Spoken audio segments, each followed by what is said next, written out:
이렇게 하나님을 믿는 자녀라면요, 그분의 성도된 사람이라면 이 복음 안에서 살아갔으면 좋겠습니다. 특별히 오늘의 말씀을 통해 하나님께서 복음 안에서 우리가 어떻게 살아가야 되는지 함께 은혜 주실 줄 믿습니다. 인생을 살아가다 보면요, 길이 막힌 것과 같은 답답함을 경험할 때가 있습니다. 내가 세우고 계획했던 것들이요, 꼬꾸라질 때도 있고 멈출 때도 있고요. 또 좋았던 관계가 꼬여서 우리의 마음과 상황을 힘들게 할 때도 있는 것 같습니다. 내 힘으로는 도저히 이겨내지 못하겠다라고 느껴질 때도 있습니다. 복음 안에서 살아감, 예수 그리스도를 믿고 있음에도 불구하고요, 그런 어려움이 찾아올 때도 있는 것이죠. 그때 우리는요, 쉽게 이렇게 이야기하기도 합니다. 함께 읽어볼까요? 시작.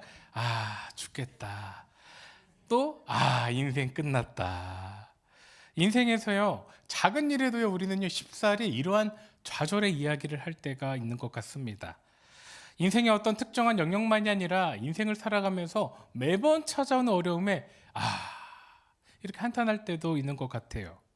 생각지도 못한 곳에서 이러한 막연함을 느낄 때도 있습니다. 우리 장년들만이 아니라요, 아이들도 만만치 않게 또 심심치 않게 이렇게 이야기하기도 합니다. 망했어. 집에 가면 엄마한테 죽었다. 저희 딸의 얘기가 아닙니다. 그렇게 아이들도요, 쉽게 어떠한 불안과 어떤 염려가 있을 때가 있다라는 거죠. 이런 인생의 막힘 앞에서요, 답답함 앞에서요, 우리는 어떻게 그것을 헤쳐나가고 뚫을 수 있을까요? 복음 안에서 살아갈 수 있을지 오늘의 말씀을 통해 한번 살펴보도록 하겠습니다. 최근에요, 데일 카네기의 이 긍정 태도론이라는 책이 번역됐습니다. 참 재밌는 것이 이 100년 동안 오픈이 안 되었다고 하는데요, 어떻게 좀 발견돼서 오픈돼서 2월 달에 이렇게 출간하고 번역되어 나왔습니다. 데일 카네기의 긍정 태도론을 보니까요, 이 책은 사람의 위기의 순간 앞에 아까 우리가 이야기했던 것처럼 망했다, 이 어려움의 순간 앞에서요, 이러한 태도를 취해야 된다라고 이야기합니다. 바로 어려움의 순간을 이겨나갈 것을 태도라는 중심의 주제를 가지고 이야기하는 거죠. 어려움 앞에서도요, 좋은 태도를 선택하면, 적절한 태도를 선택하면 문제를 극복할 수 있다 이야기합니다. 궁금하시지 않으십니까? 네, 크게 세 가지를 이야기하는데요. 첫 번째는요, 사람을 향한 태도입니다.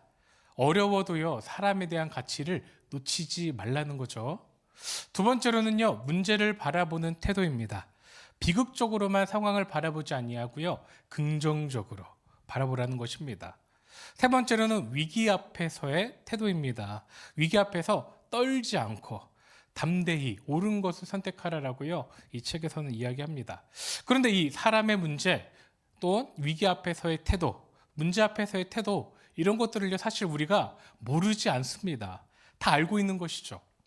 그럼에도요, 이런 책들, 자기계발서를 보다 보면 정말 인생에 막힌 상황에서 이 막힌 것이 이러한 것을 통해 풀어질 것만 같은 생각이 들기도 합니다. 심리학적으로 본다면 이러한 자기 암시가요, 우리에게 도움이 될 수도 있다고 이야기해요. 그러나 이러한 생각의 변화, 마음의 변화가요, 우리의 삶을 실질적으로 구체적으로 변화시켜 주지는 못합니다. 더군다나 신앙의 영역 안에서도요, 이러한 답답함이 있을 때도 있습니다. 맡겨진 직분과 역할, 헌신 앞에서요, 항상 기쁘고 순탄하진 않습니다. 신앙의 딜레마가 찾아오기도 하죠. 신앙의 어려움, 고난이 우리의 마음을 답답하기도 합니다. 네, 저만 그런 것 아니죠? 네. 우리가 읽은 본문, 오늘 바울에서도요, 분명히 우리에게 말하고 있는 것이 있습니다. 하나님의 일, 예수 그리스도의 전함에도요, 바울의 삶을 보면 잘 풀리지 않는 것과 같습니다. 하나님의 뜻을 전함에도 객관적인 인생으로 봤을 때 그의 삶이 참 어려워 보이기도 해요. 바울이 처해진 상황을 먼저 본다면요, 오히려 복음을 전하다가 지금요, 붙잡힌 신세가 되었습니다. 어려움만 더해지는 것 같습니다. 그런데 바울은 막연한 상황, 또 구금된 상황에서 이렇게 이야기합니다. 오히려 복음이 전진했다. 복음이 한 걸음 더 나아갔다라고요, 자신의 상황을 빗대어 표현합니다. 오늘의 본문을 구체적으로 보면요, 바울은요, 인생에 막혀있는 자리에 있습니다. 그 막혀있는 자리를 우리가 흔히 옥중서신이라고 이야기하면서 막혀진 곳에서 편지를 썼다, 갇혀진 곳, 그 감옥에서 편지를 썼다라고 이야기합니다. 즉 그는요 자유롭지 못합니다. 갇혀 있습니다. 그럴 때 그 억압된 바울의 오늘의 본문 첫 고백이 바로 이것인 것이죠. 12절을 함께 읽어보도록 하겠습니다. 시작. 형제들아 내가 당한 일이 도리어 복음 전파의 진전이 된 줄을 너희가 알기로 원하노라. 아멘. 지난번에 1장 1절부터 11절까지의 인사의 부분을 살펴보고 나서요. 이제 본문에 본격적으로 이야기하면서 바울은 자신이 갇혀 있음에 대해 어떤 이야기를 하기보다 복음이 전진했다라고 시작하는 거죠. 자신이 갇혀진 것, 인생의 막힘으로요 복음이 전파되었다라는 것입니다. 이러한 바울의 고백이요 우리에게 질문하고 있는 것입니다.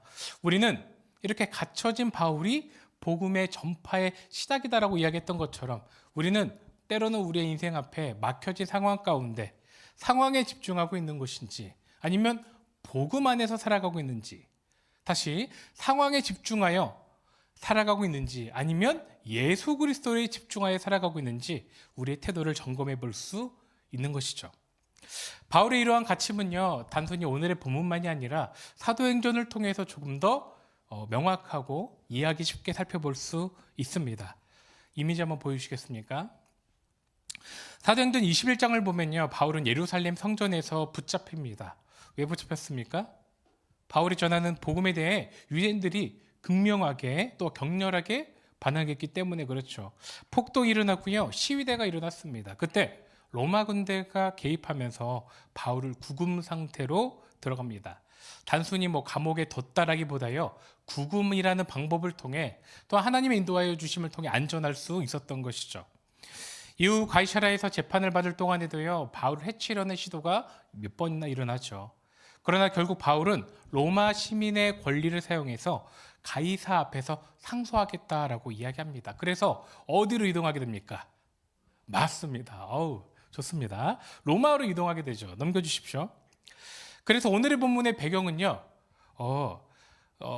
혹시 이미지가 하나 더 있습니까? 네, 알겠습니다. 오늘의 본문의 배경과 연결된 사도행전 28장을 보면요. 바울은 로마에 도착합니다. 그러고 나서 완전히 지하 감옥에 갇혀진 것이 아니라 군사 한 사람의 감시를 받으면서요. 거처할 수 있는 곳에 구금됩니다. 우리가 흔히 말하는 가택구금과 같은 것이죠.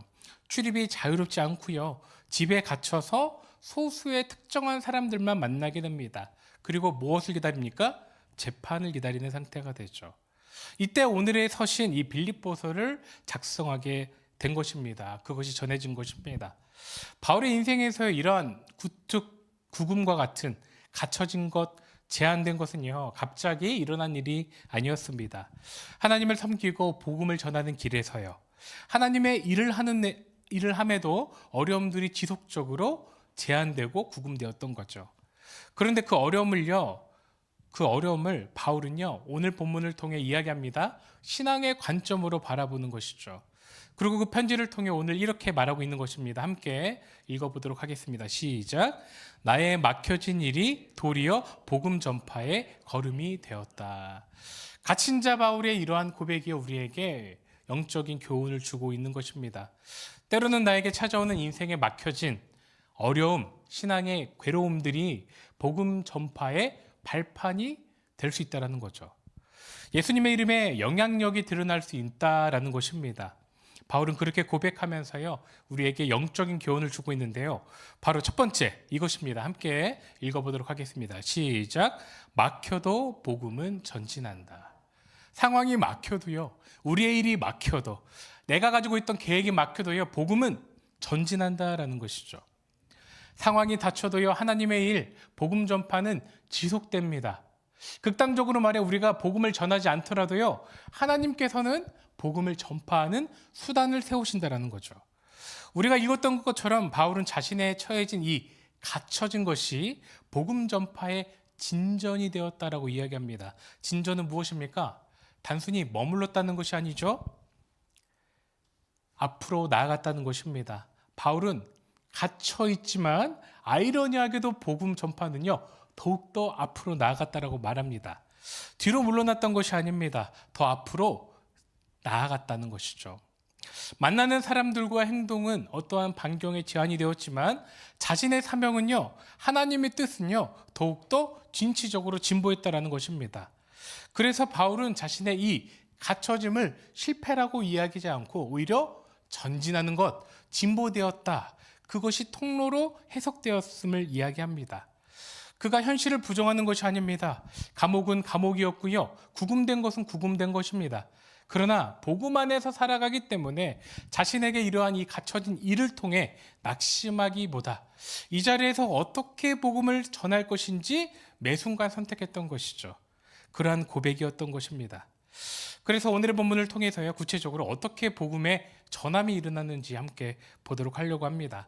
오늘의 본문 13절을 함께 읽어보도록 하겠습니다. 시작. 이러므로 나의 매임이 그리스도 안에서 모든 시위대 안과 그 밖의 모든 사람에게 나타났으니. 아멘. 본문을 보니까요, 바울이 자신의 매임이 그리스도 안에서 알려졌다라고 이야기합니다. 바울이 죄수로서요, 그냥 알려진 것이 아니라 그리스도 안에서 갇혀진 사람으로 알려졌다라는 거죠. 신기합니다. 그냥 죄수가 아니기 때문에 예수님의 복음 때문에 갇혀진 자라는 이름으로요, 유명해졌다라는 거예요. 그것이 또 이슈가 됐다라는 거죠. 바울의 매임, 바울의 갇힘은 복음을 교회 안에 가두는 것으로 그치게 하지 않았습니다. 오히려 교회 밖 외부로 전파되는 수단이 되었다라는 것이죠. 저 사람은 왜 갇혀 있는지 이슈가 됐을 때 사람들은요, 그리스도 때문에, 예수 때문에 갇혀졌다라고 알려지게 됐다라는 것입니다. 오히려 예수 그리스도와 자신의 믿음을 더욱더 드러내는 계기가 됐던 거죠. 공판을 위한 공식적인 자리, 위정자들 앞에서도요, 예수 때문에, 그리스도 때문에 갇힌 자가 되기를 선택했던 것입니다. 그 선택이 복음이 계속 전파되었던 것이죠. 바울의 현실적인 막힘이 예수 그리스도의 전파의 막힘은 안 되었던 것입니다. 이것만이 아닙니다. 14절을 보면요, 바울의 막힘은 외부만이 아니라 내부적 안에서도요, 큰 영향력을 주었습니다. 함께 읽어보도록 하겠습니다. 시작. 형제 중 다수가 나의 매임으로 말미암아 주 안에서 신뢰함으로 겁없이 하나님의 말씀을 더욱 담대히 전하게 되었느니라. 아멘. 바울의 갇힘에도요, 어려움에도 담대하게 버티고 예수 그리스도의 이름을 높이는 선택을 하는 것을 보고요, 이번에는 교회 안의 형제들이 주 안에서 신뢰를 얻었다라고 이야기합니다. 그러니까 이 바울의 모습이 교회들마다 은혜가 되었다라는 거죠. 그래서 더욱 두려움 없이 사람들이 복음을 전하게 되었다라고 이야기합니다. 아이러니합니다. 바울은 잡혀서 구금되어서 제한되어서 사람들과 만나는 것도 또 이동하는 것도 억압받았음에도 불구하고 오히려 복음은 외부에서 내부에서 더욱더 성실하게 전파되고 있는 것이죠. 오늘 살아가는 우리도 마찬가지입니다. 때로는 우리의 인생에 찾아오는 막힘이요, 또 하나님을 통해, 또한 신앙인의 믿음의 선택을 통해 복음의 전파로 연결될 수 있는 것입니다. 한 사람의 막힘이 공동체를, 또한 지역과 사회를 변화시킬 수 있는 거죠. 무엇으로요? 복음 안에서요. 하지만 우리가요, 이것을 통해 간과하면 안 되는 것이 있습니다. 우리의 인생에 찾아오는 모든 막힘이요, 자동적으로 복음으로 전파되는 것이 아니죠. 막힘 속에서도 그리스도 안에 머물며 말씀을 포기하지 않고 주의 일을 포기하지 않을 때 복음 전파로 이어지게 되는 것입니다. 그 자리에 누군가가 주 안에서 신뢰하는 우리의 모습을 보고 은혜를 느끼고, 또한 믿지 않는 자가 믿음으로, 또한 예수님의 안에 열매로서 들어올 수 있다라는 것이죠. 나의 막힘이 복음을 전하는 통로가 될 수 있음은 곧 우리의 선택도 중요한 것입니다. 복음은 내 인생에 막힌 부분이 있어도요, 전진하기 때문에 그렇습니다. 이것이 포인트입니다. 사람은 멈춰도, 인간적인 계획은 닫혀도 주님의 일은 진행되는 것이죠. 또한 그러한 주의 일에 참여하는 것을 보고요, 누군가는 하나님의 은혜를 찬양할지도, 또한 예수 그리스도께 돌아오는 통로가 될 수 있는 것입니다. 오늘의 본문 바울 말고도요, 많은 믿음의 선진들은요, 그러한 선택을 하며 살았습니다. 우리가 알고 있는 구약의 요셉도 그러한 인생을 살았죠. 형들에게 팔리는 어려움도 처해졌습니다. 누명으로 감옥에도 들어갔습니다. 하나님의 때 시간을 기다리면서요, 감옥에서 오래도 있었습니다. 그러나 그가 총리된 후에 자신들의 형들을 만나서요, 그는요, 자신의 오랜 기간, 그것을 포함하여 이렇게 형들에게 고백합니다. 당신들은 나를 해하려 하였으나 하나님은 그것을 선으로 바꾸셨다. 하나님은 선으로 그것을 사용하셨다라고 이야기합니다. 누군가 보다 보면요, 이 요셉의 인생을 불운하다라고 이야기할 수도 있을 것 같습니다. 너무나 풀리지 않은 것이죠. 가족들에게 배신당하고, 또한 노예로서, 또한 그 이동한 그곳에서도 사람들에게 배신을 당합니다. 그런데 그의 인생 마지막에 그가 뭐라고 고백한다고요? 하나님은 그것을 선으로 바꾸셨다라고요.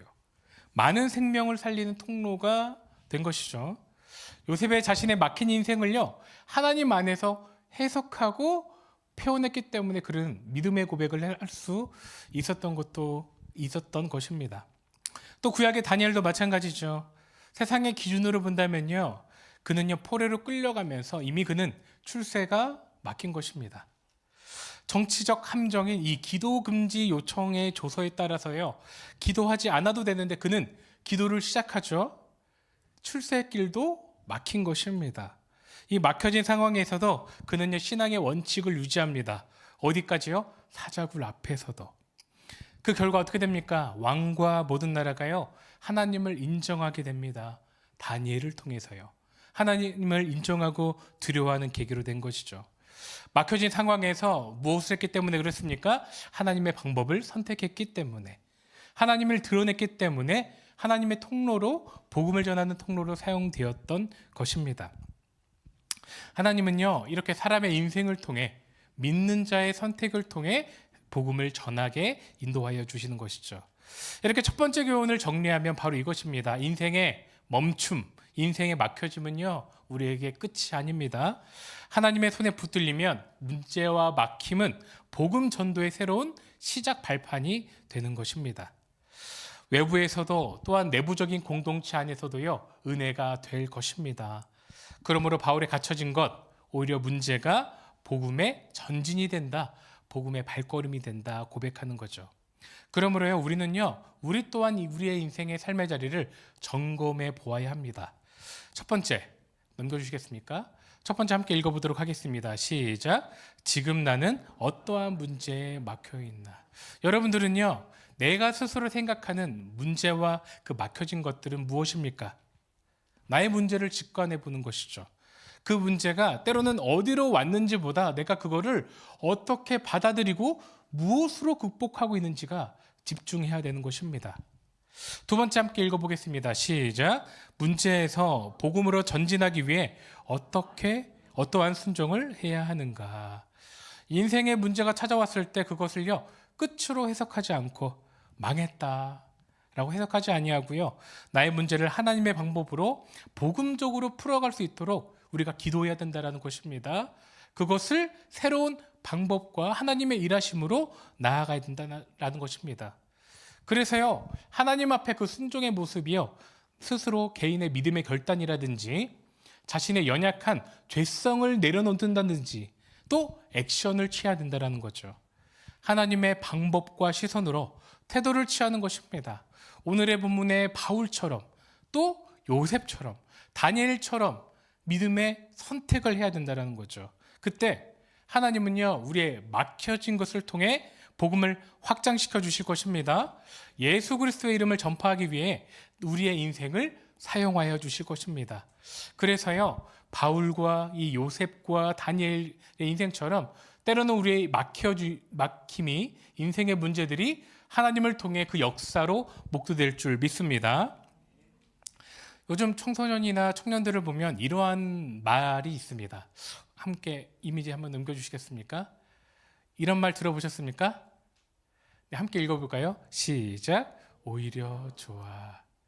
그래서 청소년과 청년들이 어떤 표현할 때요, 이것을 짤이라고도 표현하거든요. 그래서 오히려 좋아. 때로 삶의 문제나 어려움 앞에서요, 내가 계획했던 것이 안 됐을 때 어떻게 하는 것입니까? 그래, 오히려 좋아, 오케이, 잘 되었어 라고 긍정적으로 생각한다라는 의미를 가집니다. 처음에는 이게 인터넷에서 이렇게 시작되어서요, 오늘날 친구들이나 아니면 많은 사람들에게도 전달되는 것 같습니다. 예를 들면 이것입니다. 내가 계획한 것이 안 되었을 때, 오케이, 오히려 좋아. 더 좋은 계획이 있을 거야. 이렇게 생각하는 거죠. 긍정적인 마인드를 갖는 거예요. 밥 먹을 돈이 없습니다. 어떡합니까? 오히려 좋아. 다이어트 시작하지. 이렇게 마음을 갖는 거죠. 청년들은요, 이것을 약간 좀 비꼬기도 하거든요. 그래서 긍정 회로를 돌린다라고 이야기합니다. 그러니까 머릿속에서 긍정으로 생각하려고 이렇게 돌린다라는 거죠. 그런데요, 이러한 문화가 작년 안에도 들어오고 있습니다. 이런 책이 있더라고요. 넘겨주세요. 이런 책 보셨습니까? 60대 뭐라고요?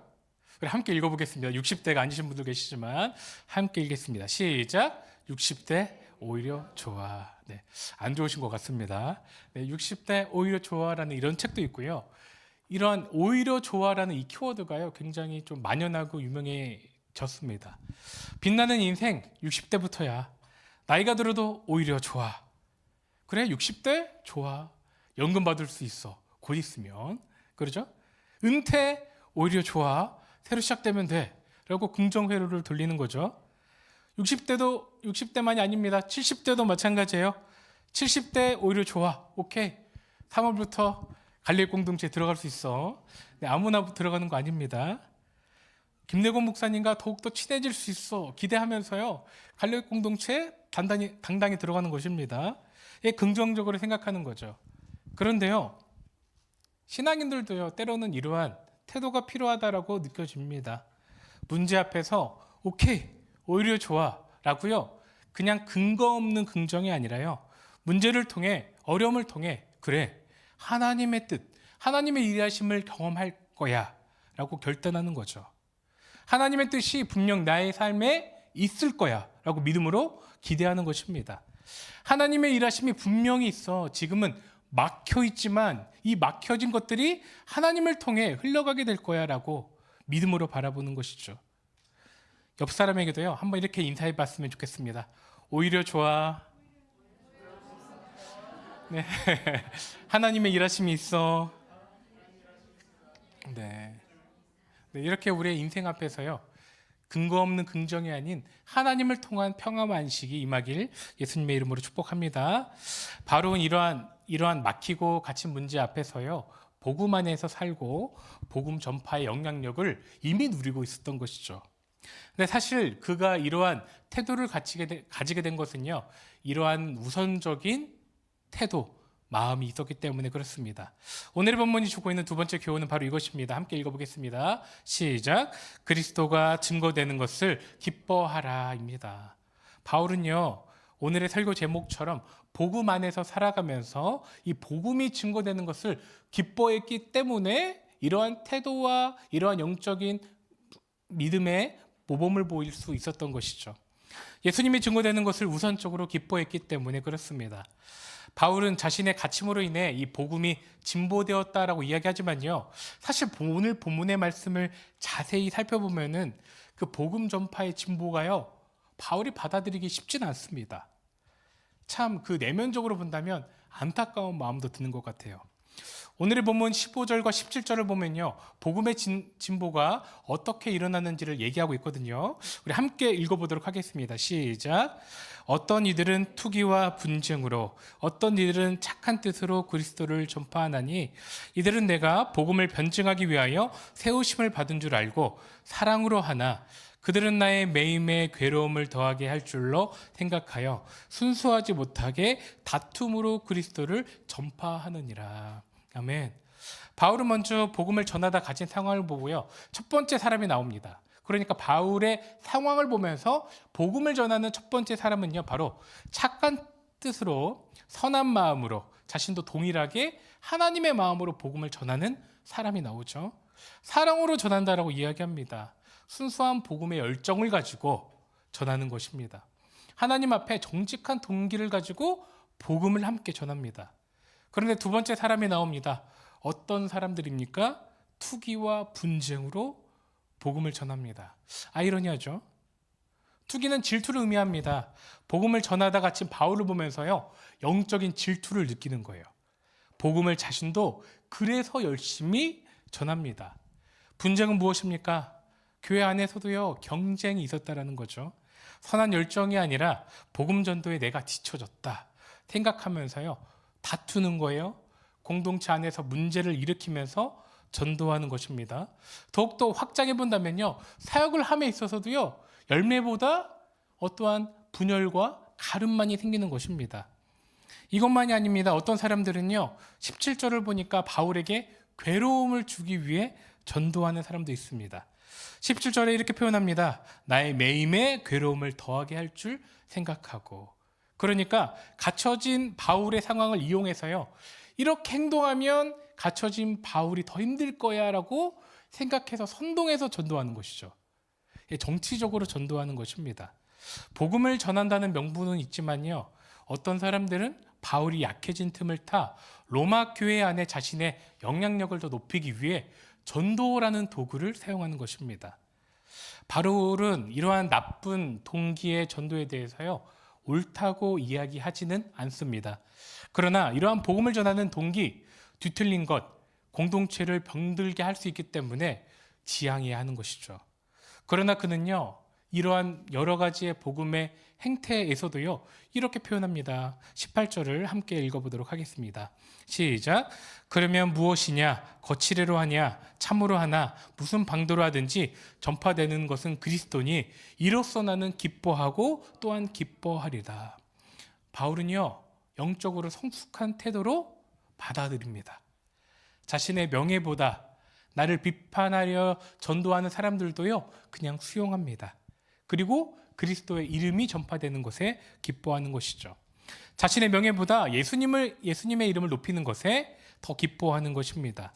그리스도가 증거되는 것이 인생의 우선순위였던 것입니다. 예수님의 이름이 전파되는 것을요, 믿음으로 기뻐하고 나아갔던 것이죠. 하나님은요, 그렇기에 그의 인생을 통해 막힌 것도 복음 전파로 열어주셨던 하나님이십니다. 갇히고 억압되어도요, 그를 통해 복음이 전파되게 하셨던 것이죠. 오늘의 말씀을 정리합니다. 여러분은 오늘의 설교 제목처럼 복음 안에서 살아가십니까? 복음 안에서 살아간다는 것 두 가지를 말씀드렸습니다. 첫 번째는요, 문제로 막혀진 나의 삶에서도요, 복음을 전하는 것은 하나님의 방법을 통해, 또한 하나님을 향한 선택과 태도를 통해 복음이 전해질 수 있다라는 것이었습니다. 막혀진 나의 문제 가운데서도 하나님께서 복음 전파의 수단으로 사용하실 수 있다라는 것이었습니다. 두 번째는 무엇이었습니까?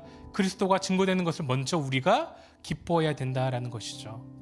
이러한 영적 교훈을 통해서요, 영혼어른의 모든 성도님들이 하나님 안에서, 그 예수 그리스도의 이름 안에서 살아갔으면 좋겠습니다. 그래서 때로는 막혀진 문제들도 나의 힘으로 이겨내는 것이 아니라 하나님의 방법과 선택을 통해 하나님께서 영화롭게 복음 전도의 수단과 기뻐하시는 영광으로 사용될 수 있기를 예수님의 이름으로 축원됩니다.